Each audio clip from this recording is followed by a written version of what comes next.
All right. Welcome to day 5 of our 5-day journey from vulnerable to victorious, the journey of a human trafficking survivor.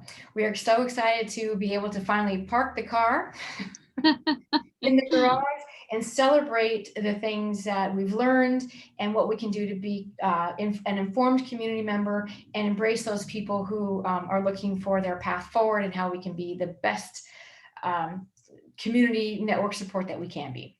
My name is Brenda Wells, and I'm with the I-5 Freedom Network. I am the founder and executive director of the organization that focuses on training and advocacy in disrupting the cycle of human trafficking.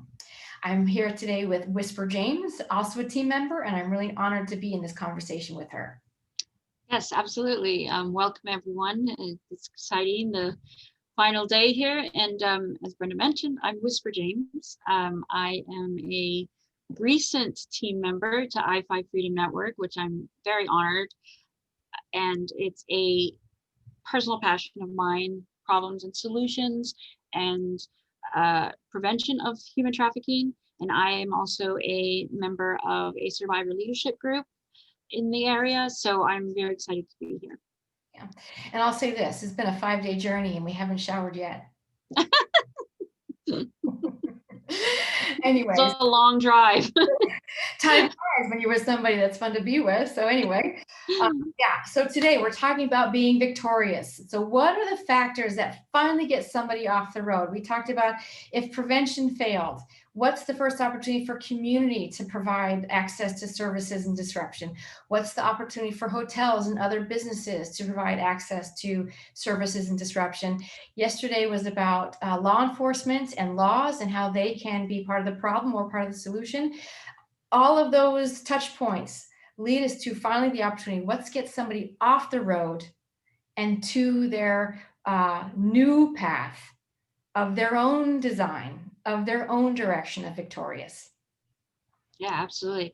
Well, we're here, I could say, on the other side of a coin of what brought somebody into the life that they're in the first place. And that's as simple as one person.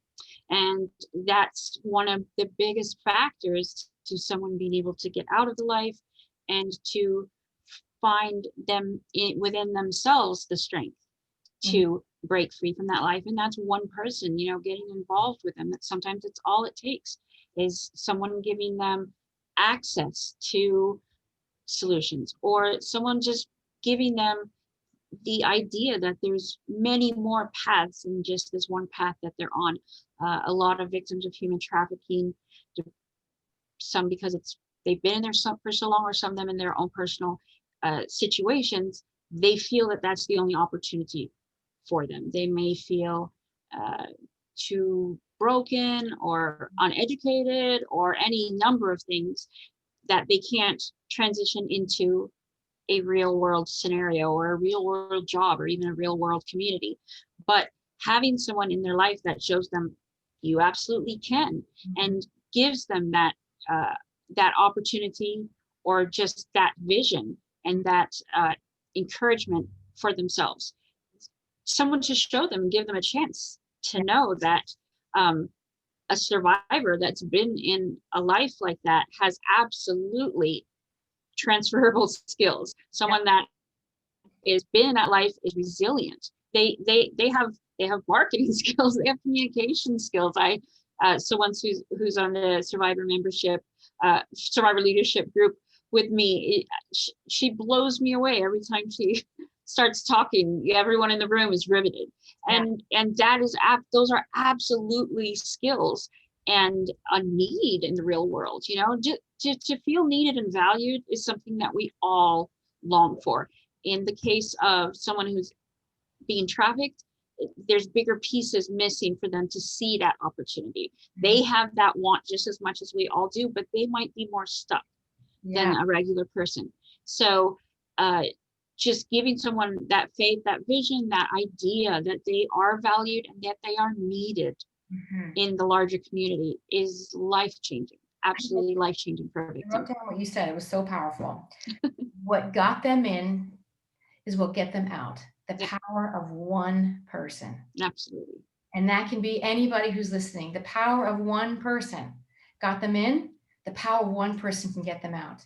I do remember listening to a survivor speak about her experience, and that one person, the one person who got her out, was probably the first person in a long time that she felt treated like her human. She kept saying that over and over again. She treated me like I was human. She Yes. looked me in the eye and treated me like I was human. And I'm like, wow, what something we underestimate every single day. You know, and if you're Absolutely. with us on any part of this journey, and if there was one point when you saw something and you felt it, but you knew that there was a place that, you know, there was no crime in progress, there was nothing that you felt like you could do, but your just gut told you this. If there's anything you can do, treat them like they're human, show them some kindness, and give them that one bit of sense that they're known and that they're cared for. Absolutely. Yeah. I mean, and I like also what you said about so far, you know, once you're on that path, trafficking victims, they know one path. They Yeah. only know one path, the one that their trafficker set out for them. Once they get off the path, if somebody was able to show them there's so many more paths. What's a different Absolutely. road I can take? What's a different opportunity I can take? Yeah.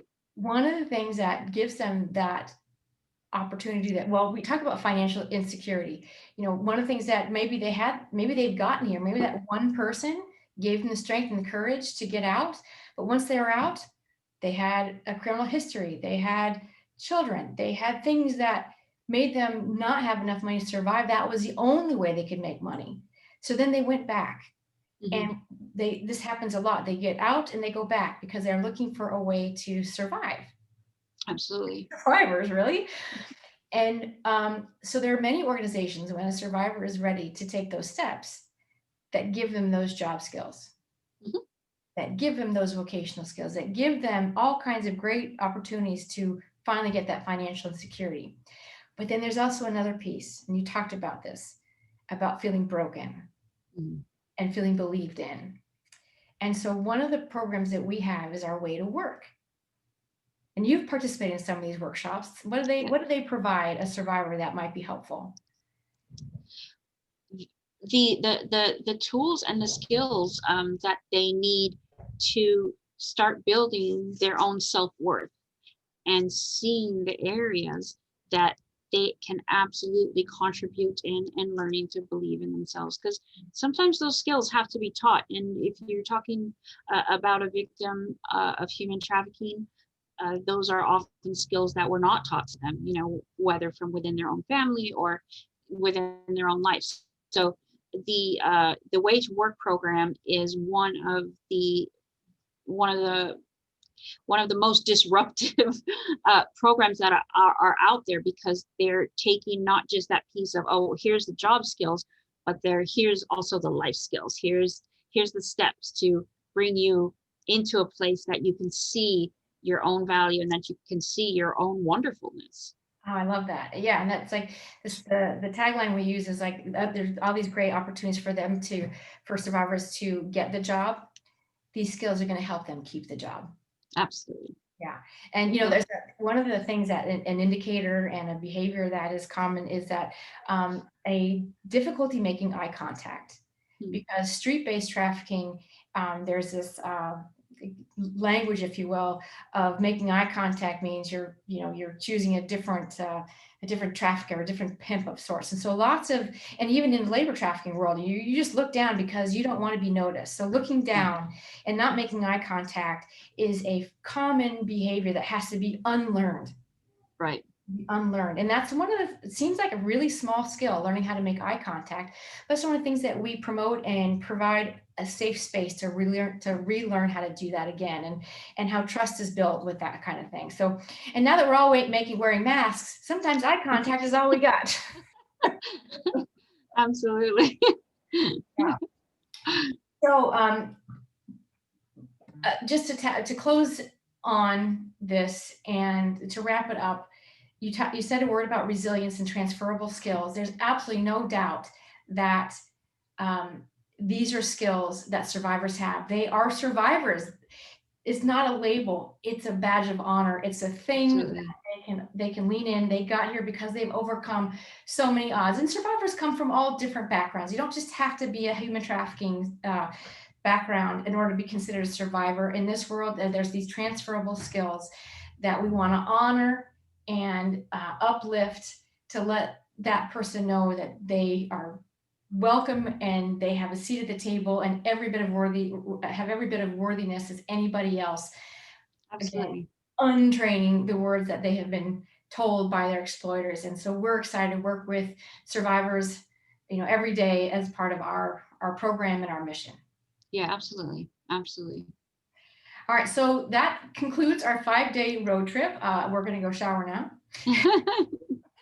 But we're excited that you joined us. And if you have any questions, you want to be a member, you want to be a part of this, don't forget, again, I'm going to close with Whisper's really powerful words. What got them in will get them out. It is one person, and you can be that one person. Join us on the journey of the next steps of the path forward. Absolutely. Thank you so much for All right, coming. bye-bye. Thank you so much. Bye.